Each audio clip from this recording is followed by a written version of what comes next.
NRI వాళ్ళు నిర్వహిస్తున్నటువంటి TTA సభ ఈరోజు గ్రాండ్ ఫినాలే జరుగుతుంది రవీంద్ర భారతిలో. ముఖ్యంగా ఇక్కడికి చాలామంది సింగర్స్ విచ్చేశారు. ప్రముఖ రేలారే టైటిల్ విన్నర్ మనకు గుర్తుండే ఉంటుంది, రంగం శాలిని గారు రేలారే రేలారే టైటిల్ విన్నర్ అయ్యారు అప్పట్లో. సో వారు మనతో ఉన్నారు. నమస్తే అండి శాలిని గారు. నమస్తే అండి. ఎలా ఉన్నారు? చాలా బాగున్నాను. సో ఇలాంటి ప్రోగ్రామ్స్ అంటే ముఖ్యంగా కళలు సంస్కృతి కార్యక్రమాలకు పుట్టినిల్ల లాంటిది. అంటే ఇట్లాంటి ప్రోగ్రామ్స్లోనే ఎక్కువగా మన టాలెంట్ అనేది చూపిస్తూ ఉంటారు, వచ్చిన పర్ఫార్మెన్స్ కానివ్వండి. సో దీంట్లో మీరు పార్టిసిపేట్ చేయడం, అలాగే టీటీఏ వాళ్ళు చేస్తున్నటువంటి ఈ గొప్ప కార్యక్రమానికి మీకు ఎలాంటి ఎక్స్పీరియన్స్? అంటే నాకు చాలా హ్యాపీగా ఉంది. ఎందుకంటే వీళ్ళు ఇండియన్ వదిలి వేరే దేశానికి వెళ్ళి, అంటే అమెరికా అగ్రరాజ్యంలో ఉండి అక్కడ వాళ్ళకి చాలా కష్టాలు పడతారు.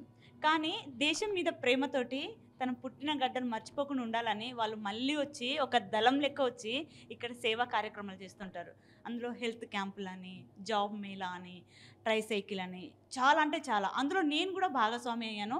సో ఆ పర్పస్లో సేవా డేస్, టీటీఏ సేవా డేస్లో భాగంగా నేను ఒక పాట కూడా రాపించాను. వాళ్ళు జ్యోతిరెడ్డి మేడం గారు చెప్తే నెల్లుట్ల సుమన్ అని రైటర్ రాయడం జరిగింది. ఆ పాటను వరంగల్లో జరిగిన సేవా డేస్లో పాడడం జరిగింది. చాలా బాగా మెచ్చుకున్నారు. సో సింపుల్గా 2 లైన్స్ ఆ పాట, తర్వాత నేను ఫోక్ పాట పాడదాం. సేవే మార్గంగా విర్భవించగా తెలంగాణ అమెరికా తెలుగు సంఘము, సేవే మార్గంగా విర్భవించగా తెలంగాణ అమెరికా తెలుగు సంఘము, జయ హో జయ హో జయ హో టీటీఏ, మీ సేవకు ప్రణమిల్లే తెలంగాణలో ప్రతి పల్లె, జయ హో జయ హో జయ హో టీటీఏ, మీ సేవకు ప్రణమిల్లే తెలంగాణలో ప్రతి పల్లె. అంటే ఇలా ఒక్కటని కాదు, వాళ్ళ సేవ ఇక్కడ మనం చాలా తీసుకున్నారు. చాలామంది వాళ్ళు, అంటే చాలామంది ఇంకా ఇలాంటి సేవా కార్యక్రమం మరెన్నో చేయాలని మనస్ఫూర్తిగా నేను టీటీఏ వాళ్ళకి కోరుకుంటున్నాను. టీటీఏ నేను ఒక్క సేవా డేస్లోనే కాదు, వాళ్ళ యొక్క బతుకమ్మ సంబరాలకు నన్ను అగ్రరాజ్యాన్ని కూడా తీసుకెళ్ళడం కూడా జరిగింది. సో నేను టీటీఏ వారికి చాలా రుణపడి ఉన్నాను. అంటే ఇన్ని రోజులు వాళ్ళు పడ్డ కష్టం అంతా ఈ సేవా కార్యక్రమాల్లో భాగంగా వాళ్ళు చేసిన పనులన్నీ మీరు ఒక 2 లైన్లో ఆ పాట రూపంలో తెలియజేశారు. చాలా చక్కగా పాడారండి శాలిని గారు.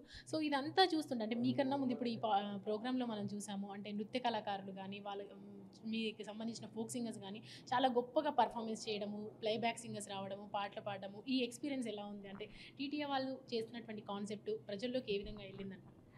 చాలా అంటే చాలా వెళ్తుంది. ఇప్పుడు నెక్స్ట్ది నాదే. ఇప్పటివరకు వాళ్ళ ఒక లైన్ అయింది, ఇప్పుడు స్టార్ట్ అవుతుంది తీన్ మార్ ధూమ్ ధామ్ తెలంగాణ. సరే, మా యూటీవీ కోసం మంచి మీ సాంగ్ ఓ తప్పనిసరిగా.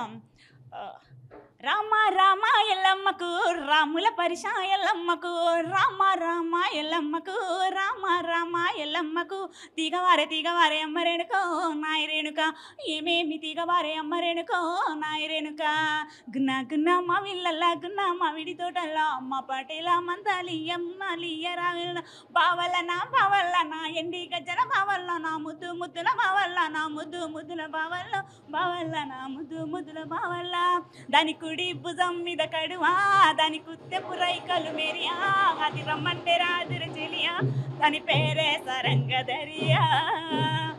చాలా టీటీఏ వాళ్ళు సేవా కార్యక్రమాలతో పాటు కళలను చాలా గౌరవిస్తారు. అందుకే ఇంత పెద్దగా ఉంటే ఎంతమంది సింగర్స్, ఎంతమంది యాక్టివిటీ చూస్తున్నారు కదా. So super, Telangana America Telugu సంఘం అంటేనే సూపర్. పాడిన పాట నిజంగా ఈ ప్రోగ్రామ్కి నిజంగా చక్కని అలంకారాలు. అంటే మీలాంటి వాళ్ళు సింగర్స్ కానీ, ఫోక్ సింగర్స్ కానీ, అలాంటి డాన్సర్స్ కానీ లేకపోతే నిజంగా ఈ ప్రోగ్రామ్కి అంత డెకరేటివ్గా కనిపించేది కాదేమో. సో మీరు ఇది వరకు అన్నారు కదా, అగ్రరాజ్యంలో కూడా మేము ఇలాంటి ప్రోగ్రామ్స్ చేశాము, అక్కడ ఓ ప్రోగ్రామ్స్ చేశారు, ఇక్కడ ప్రోగ్రామ్ చేశారు. అంటే అక్కడ వైజ్ ఇక్కడ వైజ్ చూసుకుంటే ఏది బాగా?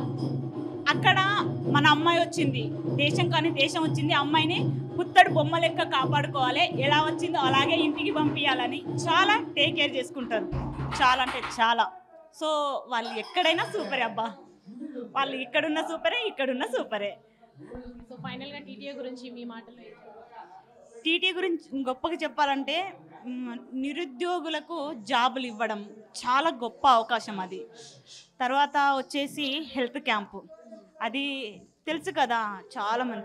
మరీ ముఖ్యంగా ఏంటంటే అనాథ పిల్లలకు వీల్ చైర్ ఇవ్వడము, సేవా కార్యక్రమం చేయడం అంటే నేను లైవ్లో చూశాను. మల్లికాంబ ఆశ్రమంలో వీల్ చైర్ ఏంటంటే వాళ్ళకు అసలు ఏం లేదు, అలాంటి వాళ్ళకు సేవ చేసి అప్పటికప్పుడు వాళ్ళకు మనీ డొనేషన్ ఇవ్వడం, వాళ్ళకు చాలా దగ్గరగా తీసుకొని నాకు అది బాగా నచ్చింది. వాళ్ళ సేవలు చాలా మనం సేవా డేస్ అంటేనే ఉంది కదా, టీటీఎస్ సేవ చేయడమే వాళ్ళ ముఖ్య ఉద్దేశం. Thank you so much.